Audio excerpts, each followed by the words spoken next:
Hey, First Flight crew, it's Devin.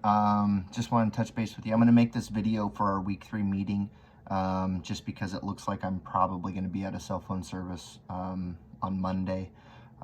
If you guys have questions or need help, please reach out. I will be trying to check my messages, my voicemails, and my texts and stuff. This trip's been planned for a little while, and it's in a location where there's limited service. So I want to just touch base real quick on our week 3 discussion. Essentially, the week 3 discussion is how to properly close your client. When we're scheduling tours for these clients, we want to encourage them, especially on the first tour, to look at homes that are likely contenders. I don't like to discourage clients on our first venture. I like to kind of get them to see the majority of homes that I think are going to match what they're looking for, and maybe a couple that don't, that might be borderline, because then they can really decide exactly what they're looking for and have that information to move forward. It actually, I think, saves me time if I show 9 homes the first day and 4 of them they didn't like, because the next time we show homes, they're not going to look at homes like that, or at least I can reference, hey, this home's a lot like that one you didn't like. We can weed those out. The first time we meet our clients to do showings is typically the first time we meet them ever. So it is really your time, not beyond the phone, to interview and get to know them and really shine as an agent and an expert in that area. I always recommend, if it's an area that you're not 100% familiar with, do a little bit of homework before you go do showings. Know what the schools are, know where the parks are, know where things are located, so you can kind of, create a better ebb and flow for that tour and for those listings. It's extremely important, as we all know, to make a great first impression. Things that you can do to kind of show your professionalism is your manner of dress. I kind of change my manner of dress based upon the client that I'm talking to. I'm a jeans and a polo kind of guy. If I'm talking to a client who's a lawyer or a doctor, I'm definitely wearing slacks and dress shoes and a button-up shirt that day instead of my jeans and my polo. If I'm talking to a guy in a family and it's a blue-collar working family, then the jeans and the boots. Or if I'm showing land or something like that, I usually try to dress to impress, but also not overdress or underdressed compared to the type of person that my client is. If you don't really know what that is, always go with option A, which is show up as a professional and be dressed accordingly. Other things that are really important, things that Jason even has mentioned in the past: ensuring that your car is clean, right? Nobody likes an agent in a dirty car and a messy car. If you can't take care of your car, your person, your body, your haircut, your nails, and keep your car clean, you're going to lose trust and confidence in those clients. Other things that you can do: our back office has a marketing department. You can go into the marketing department, and if you go into that JMG back office marketing department, there is information, and there's packets and bios and handouts that you can put together to bring to your client. Buyer's process, new buyer guides, a little bit of a bio on yourself. I put those typically into my listing packets. I also have a container in my car, a little plastic container that has files in it. There's handouts and bios, there's folders in there, there's buyer's guides, there's seller's guides. It's one of the things that I talk to new agents about all the time is you never know when that opportunity is going to present itself. So I keep those in my truck with my business cards. I can't tell you how many times I've been at the grocery store, overheard somebody talking about real estate, talked to them, walked with them out to the parking lot and said, hey, if you're looking at buying a house, here's my card.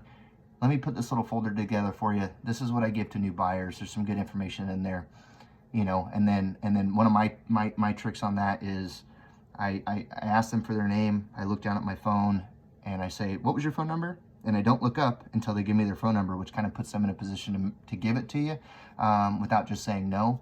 And then I follow up and ask them if they have any questions. But a lot of that information is in our back office. Jason Mitchell group is phenomenal at supporting their agents and giving them the information and materials that they need to be successful.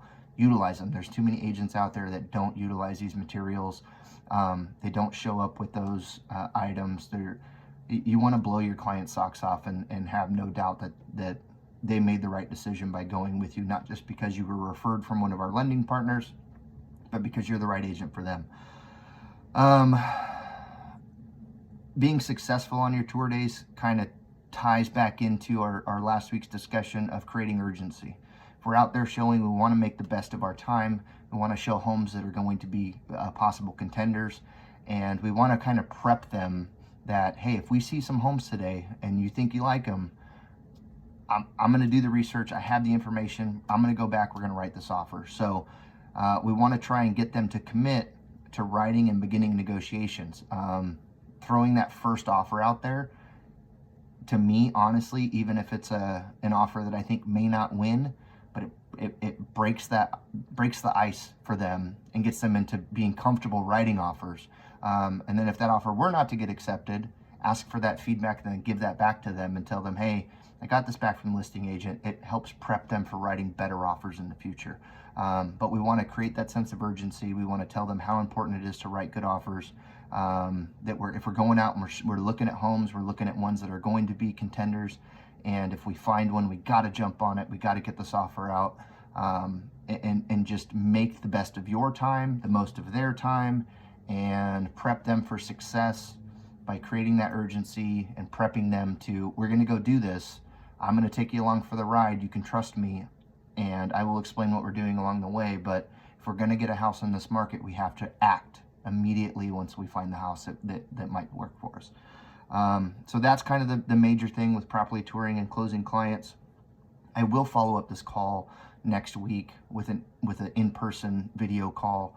I will kind of coordinate with our schedules. If I have to do one-on-ones, I'm fine with that as well, so we can kind of answer some questions. If you guys see this video and you have some questions, please put them in the chat. I'm not going to be out of cell service until tomorrow afternoon, so I should be able to respond tomorrow. A couple other things that I want to discuss while we're on the call. JMG Transaction Services. If you don't use a transaction coordinator, I'm telling you right now, a lot of people are against it, or they think they can do it. They like doing it. They like being in control. They like taking.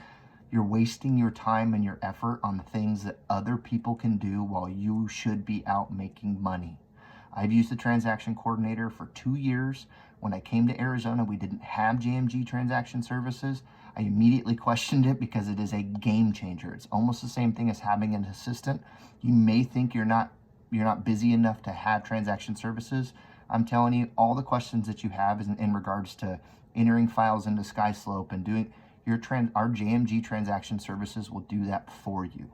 I do not put any of my files into SkySlope. If I'm missing a signature, there's a date wrong, my transaction coordinator jumps on it, sends it out for signatures, corrects it. If I'm on the road showing homes, trying to make money, doing my thing, I can call my TC and say, hey, can you send this addendum?